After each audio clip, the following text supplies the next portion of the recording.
après avoir recouvré la vue. Qu'est-il donc arrivé à Saül de Tarse? Il a dû se heurter à la grande difficulté des judaïsants, qui le traquaient et le suivaient partout, pour troubler la foi de ses convertis et détruire leur position en Christ. Ce fut de même le cas des croyants en Galatie, qui avaient tendance à déserter, s'ils ne l'avaient déjà fait. Sur ce point, il soulève une fois de plus la question entière quant à ce qu'est un chrétien, et la concentre sur ce qui s'est passé sur le chemin de Damas. La lettre aux Galates peut en réalité être résumée ainsi. Un chrétien n'est pas quelqu'un qui s'abstient de faire ceci, cela ou autre chose, parce qu'il lui est interdit. Un chrétien n'est pas du tout quelqu'un qui est gouverné par les choses extérieures d'une forme de vie, d'un ordre, d'un système légaliste qui dit « tu dois et tu ne dois pas ». Un chrétien se définit dans cette phrase « lorsqu'il plut à Dieu de révéler en moi son Fils ».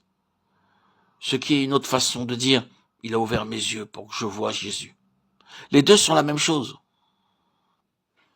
Le chemin de Damas est le lieu. Qui es-tu, Seigneur? Je suis Jésus que tu persécutes. Lorsqu'il plut à Dieu de révéler en moi son Fils, c'est une seule et même chose. Voir d'une manière intérieure, c'est ce qui fait un chrétien. Dieu a fait briller la lumière dans nos cœurs pour faire resplendir la connaissance de la gloire de Dieu sur la face de Christ. 2 Corinthiens 4:6. Dans nos cœurs. Christ, ainsi transmis et révélé à l'intérieur, c'est ce qui fait un chrétien.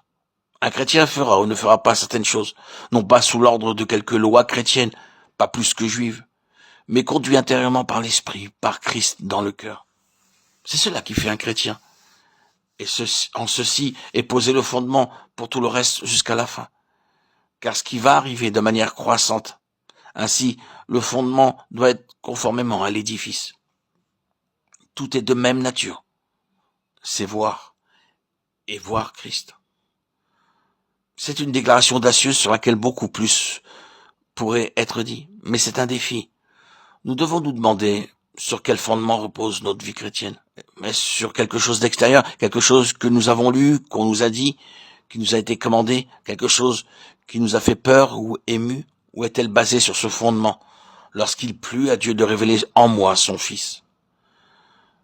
Quand je l'ai vu, j'ai vu quel pécheur je suis, et j'ai vu aussi quel sauveur il est. Mais c'est en le voyant que cela s'est fait.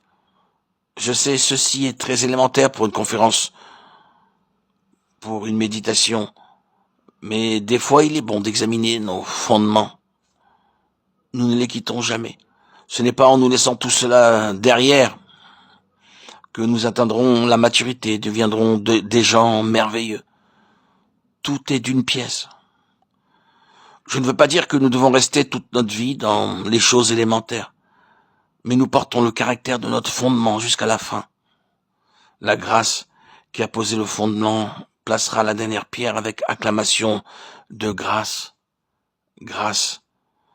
Tout sera la grâce de Dieu. Ouvrons nos yeux.